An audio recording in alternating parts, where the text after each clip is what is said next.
Hello everybody. This time we're going to travel a little bit into history. We're going to move around a bit, and underneath it all, behind it, story is a serious message. And when we get to the end, you're going to ask yourself, well, that was kind of a convoluted way to get there.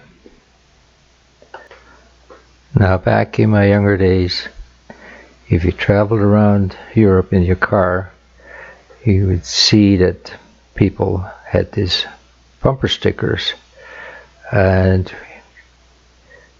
for instance, Netherlands be NL, France be the FR, and Switzerland would be CH. Now the question is, what CH got to do with Switzerland? I mean, in German it's Schweiz, in French it's Swiss, in Italian it's Switzera.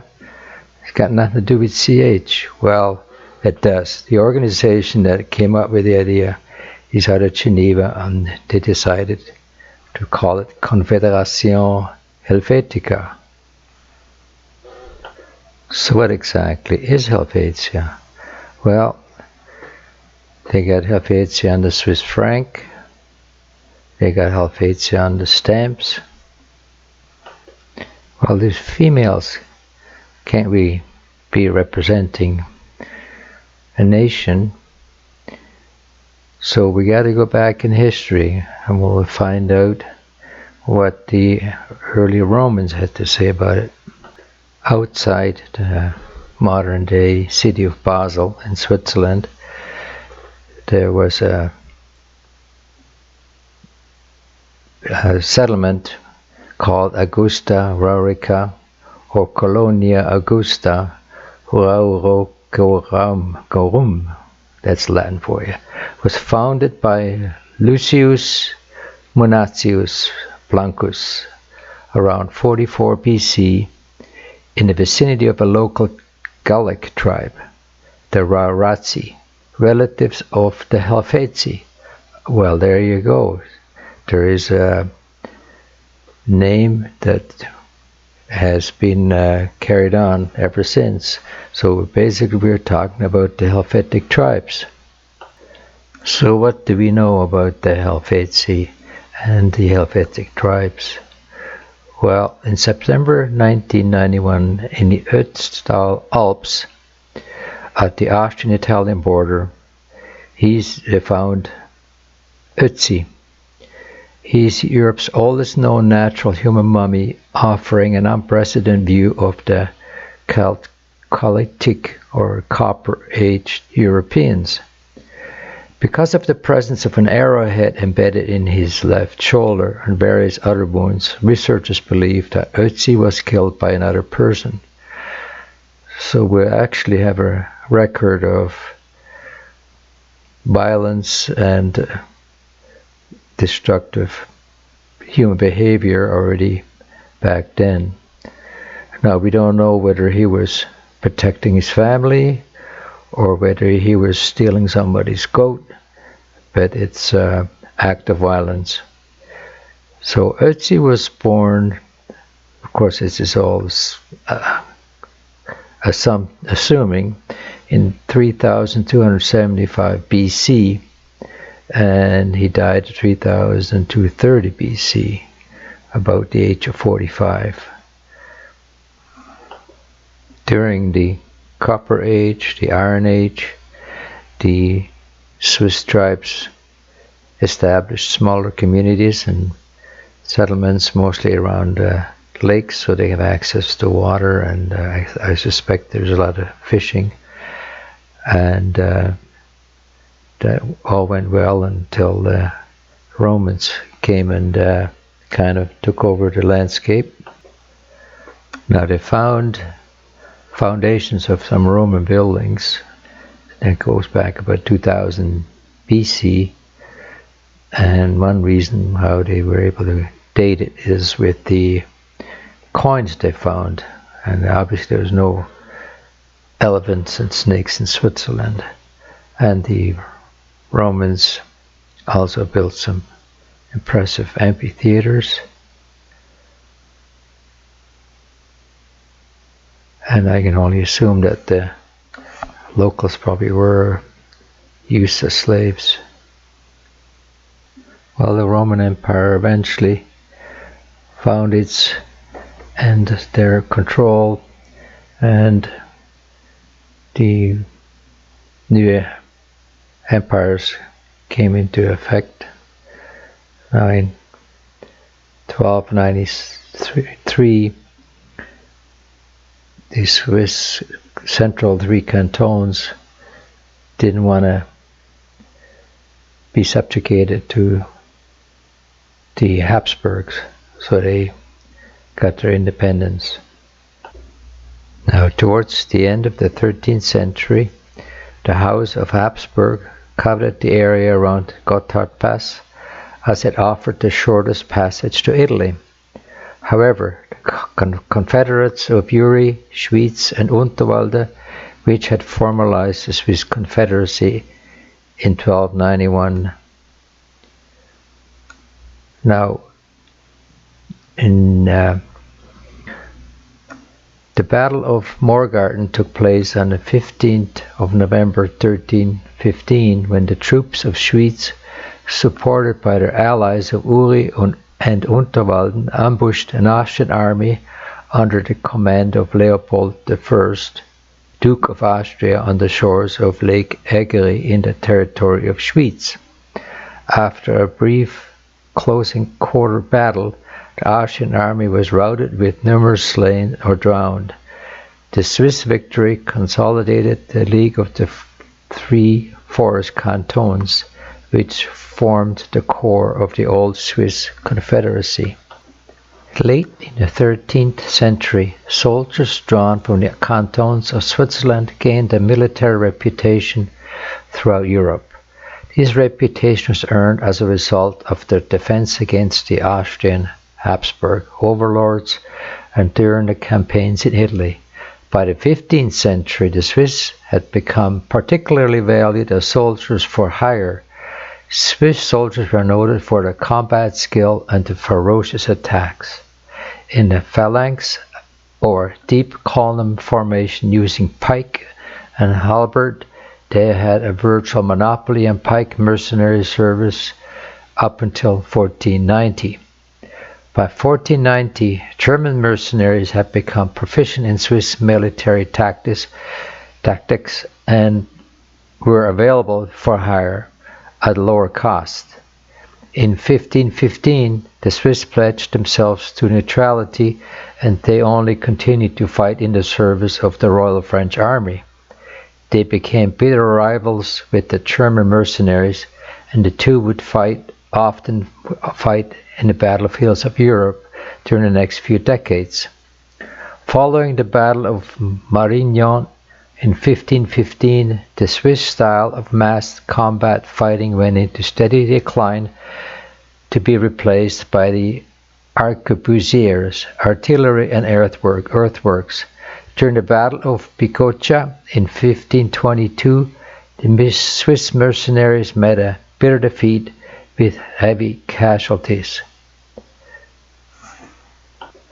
Now, the reputation for the Swiss military also had another consequences. Pope Julius II seeks the services of the Swiss soldier in 1505. He made a request to the Swiss government for a contingent of Swiss soldiers to protect the Vatican. And 22nd of January 1506, the first 150 guards entered Rome and received the Pope's blessing. That was the day when the Pontifical Swiss Guard was founded and had been in charge of guarding the Pope and the Papal Palace ever since. The Pontifica Cohors Helvetica is the only military unit from those days to still be operational, which makes them actually the oldest standing army.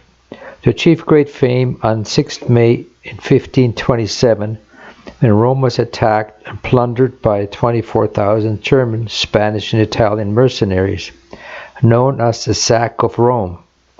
The Swiss Guard resisted the attackers and gave Pope Clemens II No, sorry, Pope VII, the space and time to get away. Only 42 of the 189 guards survived. The Swiss Guard saved the Pope's life. New recruits are still sworn in on 6th of May, the anniversary of the sack of Rome. At the end of June in 1529, the troops from Zurich, which were the Reformed Christian, they went towards Zug, which were the Catholic, and at the border between the two cantons, the leaders of the troops were negotiating. While they were negotiating, the soldiers sat down and started talking amongst each other, and so the one brought a big bowl, and the troops from Zug brought the milk, and the soldiers from Zurich brought the bread, and they made the soup out of it. And outcome was that they all came to the conclusion there's no sense killing each other, so the both just went home, and that was the end of that. So there is ways to negotiate and not have to kill each other. Now the Swiss have a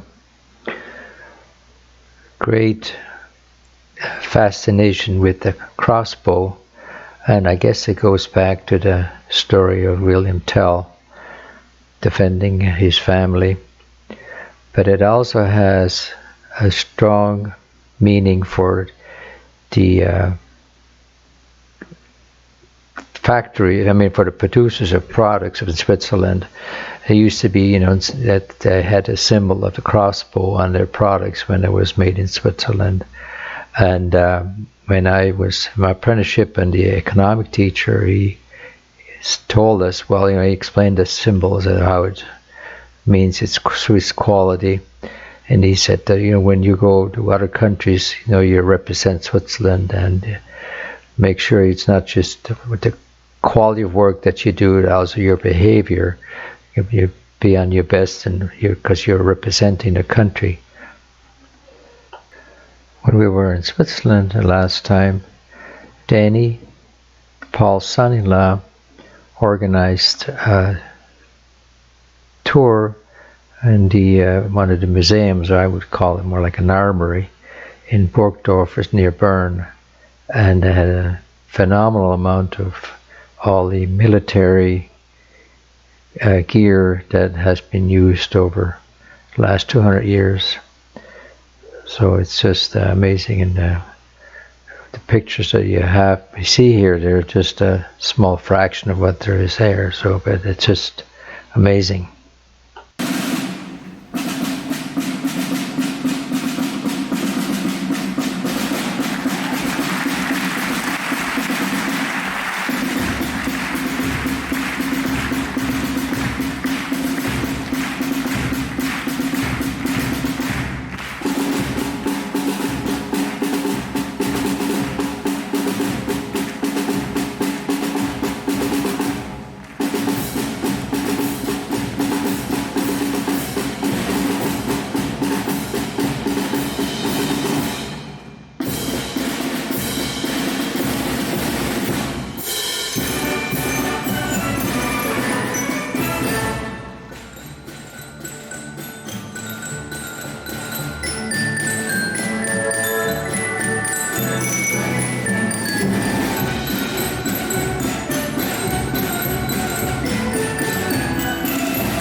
And this is an enclosed trailer where they used to keep the homing pigeons, and they actually kept it for quite a few years, and it just got recently disbanded. I guess with modern communication equipment we don't really need homing pigeons anymore. A couple of 100 years ago, the city of Basel produced a stamp with a picture of a dove, I guess symbolizing peace. And interesting enough, it's the most valuable stamp ever. Well, it's the most valuable now in Switzerland. So peace does have a high value. Now, when Paul was in the military, his duties were to drive tanks. And now this was one that he was driving when he was a young lad.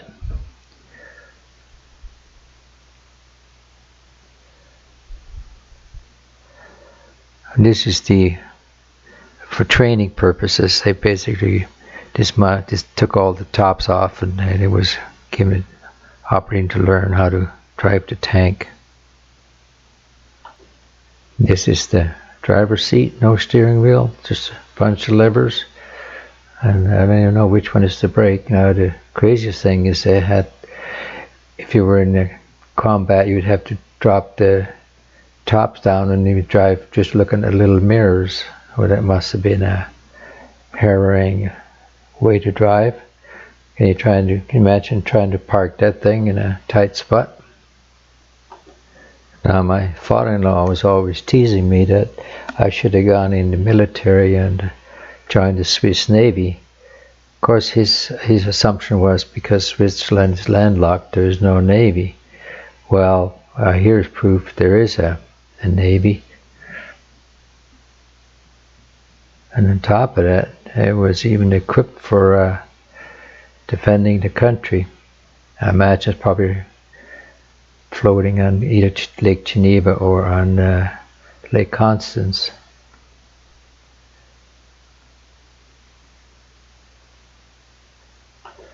Now, Karen's dad had joined the Navy in 1944, and he was stationed in Halifax. Now, he never luckily got shipped off to fight in the war, so it was mostly maintenance on the ships. Now he's the third person in, and the fellow on his right, his name is Jack, and Jack said to him, well, next time we have a leave, come and see me because I got 2 sisters at home. Well, he went to visit him, and I guess the rest is history, eh?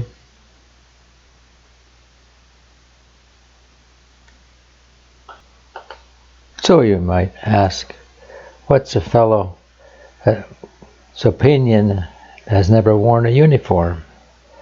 What's your opinion?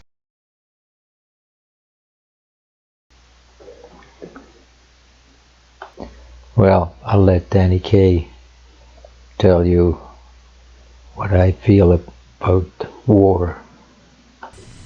Once in the old country, a long, long time ago, a hungry fox came to a meadow in which there sat a flock of fine, fat geese. "How nice," he said. "I can see that I have arrived just in time for dinner. And you're all sitting together so neatly that I can eat you one after another without even getting up between courses. Thank you very much for your courtesy." But one of the geese stepped forward and said, "As everybody knows, Mr. Fox, geese are slow and stupid, and foxes are quick and smart. So naturally we couldn't hope to escape you. But perhaps you would grant us just one favor." "And that is?" asked the fox. "Before you eat us, let us say our prayers." "Very well," said the fox. "That seems reasonable enough. Pray away. I'll wait till you're done." So the first goose began to pray. She prayed and prayed and prayed and prayed. And before she ever finished, the second goose began to pray. And she prayed and prayed and prayed and prayed. And then the third began, and then the fourth. And soon all the geese were praying, one by one, and in duets, and in trios, and all together in a great chorus. And then, one by one, again. When the geese have finished praying, I'll tell you the rest of the story. But until then, just like the fox, we'll simply have to wait.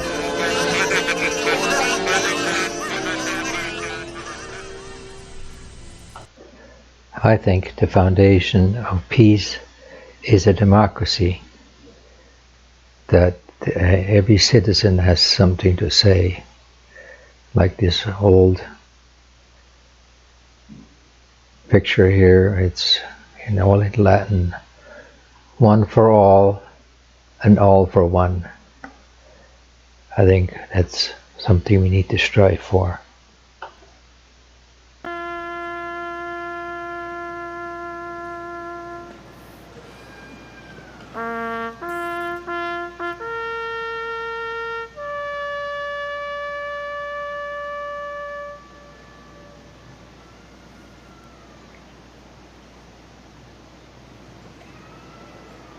The 11th hour, the 11th month, the 11th day is when in Canada they remember the fallen men and women.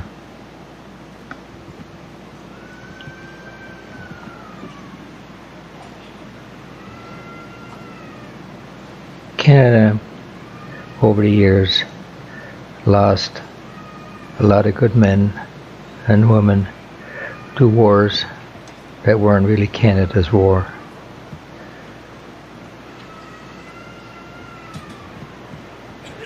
There's a Korean War, 1950, 1953. The Boer War from 1899 to 1902.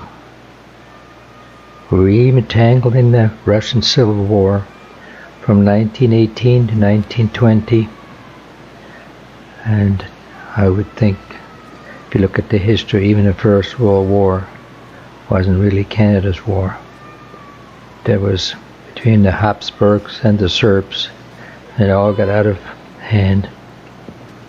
Afghanistan, 2001 to 2014. Persian Gulf War was not Canada's war.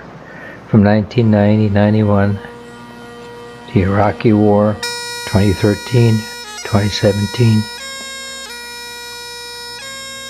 And I hope that in the future,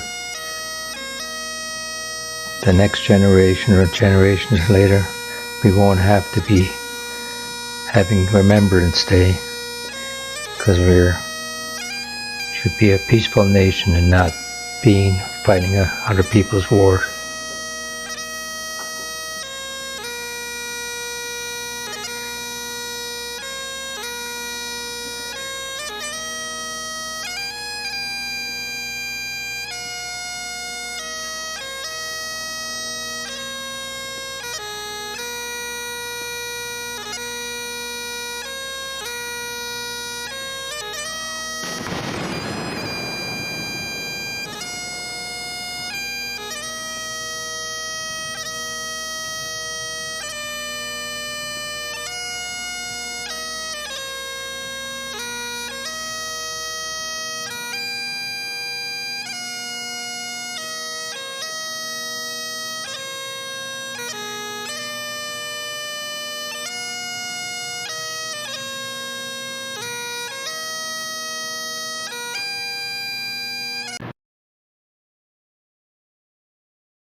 So we reached the end of the story, and we learn from history that a lot of suffering has been inflicted on humankind. So it's time to focus on peace. Let's not bury peace. Let's work on it and improve things. So long. Be well and be safe.